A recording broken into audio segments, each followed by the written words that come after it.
So when my son was born, it was 2003, my ex-husband was in the military and he was gone. I think it was at Kuwait and Iraq at the time. But we started out with him seeing a neurologist just because like his head was really large and it continued to grow. Developmentally, like milestones were a little late, and his pediatrician put in a referral. He wasn't talking at all, wasn't imitating any sounds, still a little unsteady on his feet, so she made the referral, and then we came to this building for him to be evaluated, and he was deemed eligible and had an IFSP. So when I started working for the CDSA, I was a service coordinator, and in the service coordinator role, you're going out into the homes, into the natural environment to see the children with their families, to manage their cases and help them get services and resources that's going to be beneficial for them. The first session, like we sat on the floor, and she was just so successful, the therapist, in getting him to engage with her. Like it just kind of struck a chord with me, like this is something that I want to do, you know. And she asked me, what did I want for him? And I said, well, I want him to be able to say, I love you, you know. So I started looking into things, and that's when I applied to Fayetteville Tech to the speech language pathology assistant program. So I'll say I did not personally know Katie's story when she was doing speech therapy. I knew Katie's story as she applied for a position as a service coordinator, and she was willing to share that information with us, that she had a child who came through our program. And so, you know, once Katie was hired and I worked really closely with her as her supervisor at that time, you know, she appreciated telling that story and talking about Sedrick's successes, and there were still some struggles going on at that time when Katie started with us. But Katie wholeheartedly felt that this program meant something not only to her and her family, but to every family who came through our program. When he was 4, just because he had had a lot of difficulty like in social settings and different daycare, playgroup type areas, we pursued psychological testing, and that's when he was diagnosed, which at the time it was Asperger's, which now we know it's, you know, autism spectrum disorder. So that was pretty much like a turning point. It definitely works. I've had families ask me questions, and I will, you know, share like my own story with them. But also just to let them know, like, you don't necessarily need to pursue a diagnosis like right now. We're going to help you get you what you need. So if like your child is lacking in communication, we're going to provide that for you. It's not necessarily about us labeling your child.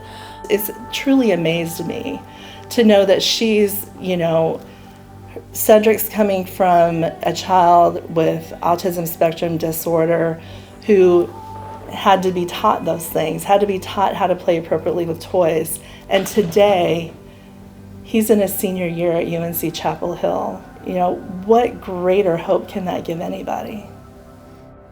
It's definitely been kind of like a, I guess up to this point, like a lifelong kind of process, but it's just kind of something that I feel like through kind of participating in that program early on, and then kind of through my own personal development, I've kind of been able to kind of just succeed in. I would say not to ignore it. I know that a lot of people are very hesitant to kind of get involved in these types of programs, especially when their children are at such a young age. But I think it's really important that, you know, children who have those needs can have access to care that can kind of help them learn how to be successful personally, socially, emotionally. And, you know, it's not an easy path to take. I don't think that anybody is going to say that it is, but it's definitely worth it in the long run. And also, I think it helps develop a sense of closeness with your child. Like, I have a lot of memories with my mom, good and bad, just kind of working through these issues together. And, now that I'm at a point where I'm older, I can appreciate the fact that the program and just the work that I did kind of allowed me to have that relationship with her. We do utilize evidence-based practices, which means that we use strategies and techniques that there's been studies to show that they make a difference and they can help with improving situations. And, we have stories like Katie's that we can tell families about. And, Katie's been more than willing to talk to families about her story and share that. And that's so, I can't think of a better testimony coming from anyone that, like an employee who has been a parent in our program, because telling that story and talking about those successes gives our families hope. And that's what families want. They want to see a future for their children. They want to see that there's hope, and they want to be successful, and they want their children to be successful. I think one of the main things that stuck with me was the importance of everyone being on the same page with the same common goal, working together, knowing that there are people out there that you can rely on, and every child is different, so you can't expect one child to do the same thing that your other child did. So just kind of giving you that support and letting you know that as a parent or a grandparent, you didn't do anything wrong. And the fact that you took this step in this direction to pursue early intervention, that's all you can do. And that's so important. I think the important thing about our program is that we are here for all families. It doesn't matter what a family's income is. It doesn't matter, how delayed a child is. We're here to help them and try to provide resources to them to help them benefit from the program.